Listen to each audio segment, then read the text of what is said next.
Hi everyone, today we will do Kailash Chandra dictation transcription number 208. You can get the PDF from description box.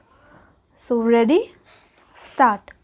Sir, the bill was referred by the Lok Sabha on the 15th November 1980 to a select committee of 15 members of the House. The select committee scrutinized the provision of the bill with reference to the views expressed in the various memoranda and representation in the matter from diverse sections of the public and submitted a unanimous report before the Lok Sabha on the 5th December. In the bill, as reported by the committee, two sets of amendments have been made in Clause 3 thereof and substantive provision in Clause 4 have been modified, which I shall refer to later.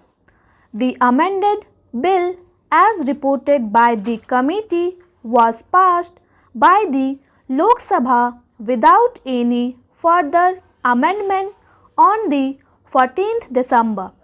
Sir, I shall now proceed to explain in brief the purpose of the bill, the silent feature of the main provision and the amendment made by the Select Committee.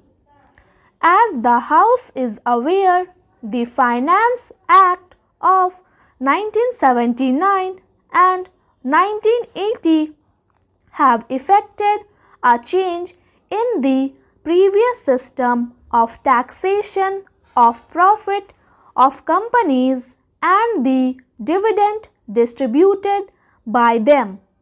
Previously, shareholders were given credit in their assessment on their dividend income for income tax at the rate applicable to the companies, as it was deemed that the income tax paid by the company on the profit distributed by it was a payment on behalf of the shareholder.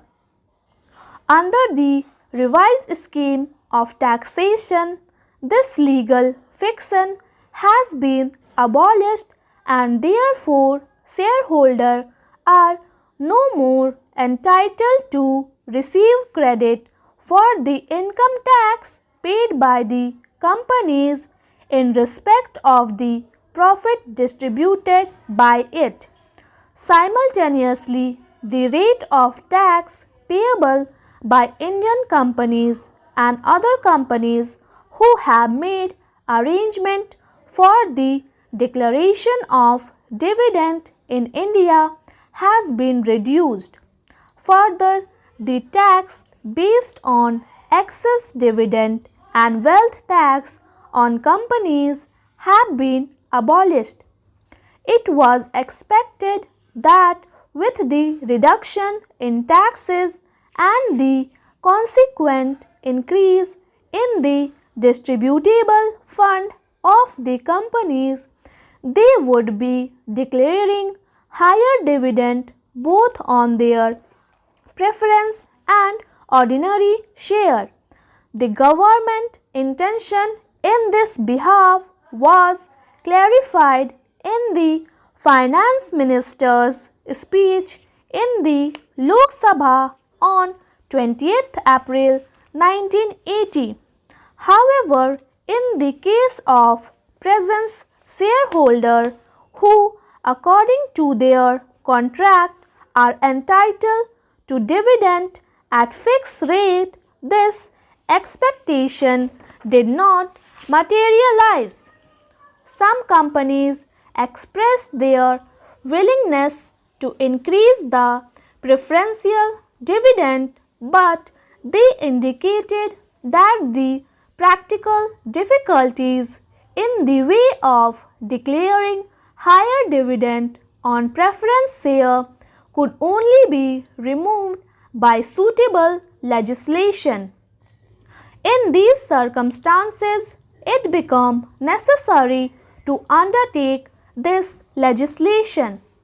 The bill provides for a minimum increase in the stipulated dividend on preference share issued and subscribed for before 1st April 1960, leaving it again to individual companies to pay higher dividend by adopting the usual procedure in this matter. The quantum of increase as laid down in clause 3 of the bill before its amendment by the Select Committee was 25% of the stipulated dividend on preference share free of income tax, that is, share on which dividend is payable without any reduction by the companies for its own income tax, and 7% on share the stipulated dividend on which is subject to a reduction by the company on account of its own income tax. The Select Committee have raised the quantum in the case of preference share free of income tax from 25 to 30%, and consistently with this they have also enhanced the rate of increase of preference share. In recommending a further increase in preferential dividend, the Select Committee had to take into consideration two contrary views on the issue. In several representations, it was pleaded that the quantum of increase should be raised as high as 42%, whereas in some other representation the view taken was that the increase already specified in the bill was adequate and that it should be left to the decision of the companies to pay any higher dividend. The Select Committee have gone into this matter carefully and have adopted a via media which reflect their awareness of the position that all the companies may not have the same capacity for payment of larger dividend, and that the best course would be to lay down a minimum increase, leaving it to the discretion of companies to pay a higher dividend by following the usual procedure in the matter.